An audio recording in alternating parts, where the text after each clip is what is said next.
सांगोला तालुक्यामध्ये मागील 3-4 वर्षापासून मका पिकाच्या लागवडीकडे शेतकऱ्यांचा कल असून यावर्षी खरीपामध्ये वेळेवर झालेला पाऊस, त्याचबरोबर टेंबू, मैसाळ, नीरा, भाटघर या प्रकल्पाचं उपलब्ध होत असलेलं पाणी यामुळं यावर्षी खरीप हंगामामध्ये सांगोला तालुक्यामध्ये जवळजवळ 25,343 हेक्टरवर मका पिकाची लागवड झालेली आहे।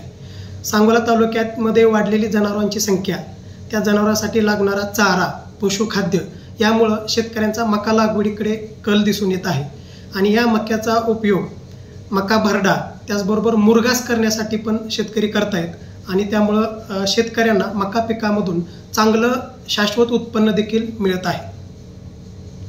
तसेच कृषी विभागामार्फत प्रधानमंत्री सूक्ष्म अन्न प्रक्रिया उद्योग योजना या योजनेअंतर्गत मका भरडा व पशुखाद्य या प्रकल्पासाठी 35% पर्यंत अनुदान उपलब्ध आहे। शेतकरी बांधवांनी या मका भरडा व पशुखाद्य प्रकल्पासाठी देखील लाभ घ्यावा असं आवाहन कृषी विभागामार्फत करण्यात येत आहे।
राहू दे, मिळून कामध्ये माझ्याकडे नसलं तुम्ही द्या, तुमच्याकडे नसलं माझ्याकडे देऊ।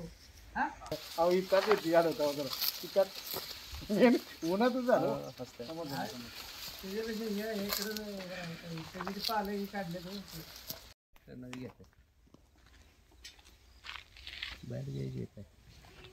तिकडे घेऊन। नमस्कार, मी चंदू चौगले, कारंडेवाडी। आमच्या भागामध्ये मक्याचं उत्पादन मोठ्या प्रमाणात वाढलेलं आहे। त्याचं कारण की टेंबू मैशाचं असणारं अतिरिक्त पाणी उपलब्ध आमच्या भागामध्ये झाले असून आता आमच्या उत्पादनात एकूण शेतीच्या मक्याच्या उत्पादनात वाढ झालेली आहे। अशाच प्रकारे सरकारने अतिरिक्त टेंबू मैशाच्या पाण्यासाठी जो प्रयत्न आहे असाच करत राहावं आणि आमच्या शेतकऱ्यांच्या उत्पन्नामध्ये अशीच वाढ होत राहील। मी बाळासाहेब भगवान भोसले, माझे गाव खवासपूर। या ठिकाणी या चालू वर्षी मृग नक्षत्राचा पाऊस चांगला पडल्यामुळे बऱ्याचशा शेतकऱ्यांनी मका या पिकाकडे आपलं लक्ष केंद्रित केलं आहे आणि सर्रास लोकांनी मक्याचं उत्पादन चांगल्या प्रमाणात मिळते। त्यामुळे मका पिकाची लागवड मोठ्या प्रमाणात केली आहे। तसेच खवासपूरमध्ये दुग्ध व्यवसाय हा मोठ्या प्रमाणात चालतो, त्यामुळे चाऱ्यासाठी म्हणून सुद्धा मक्याचा मोठ्या प्रमाणावर उपयोग केला जातो।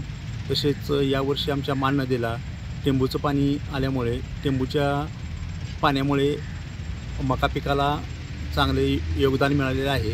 त्यातूनही मक्याचं उत्पादन चांगल्या प्रकारे मिळत आहे। तसेच यावर्षी आपल्या सांगोला तालुक्यातील बऱ्याच भागामध्ये पाऊस चांगला पडला असल्यामुळे सांगोला तालुक्यातील सर्रास शेतकऱ्यांनी आपल्या हमखास मिळणाऱ्या डाळिंबाच्या बागा गेल्यामुळे आता सर्वांनीच मका या पिकाकडे लक्ष केंद्रित केले आहे। तसेच मक्याचे उत्पादन हे खरीप, रब्बी हंगाम आणि उन्हाळी हंगाम या तिन्ही हंगामामध्ये मका ही निश्चितपणाने चांगलं उत्पादन मिळते। त्यामुळे सर्वांनीच मका या पिकाकडे लक्ष केंद्रित केले आहे।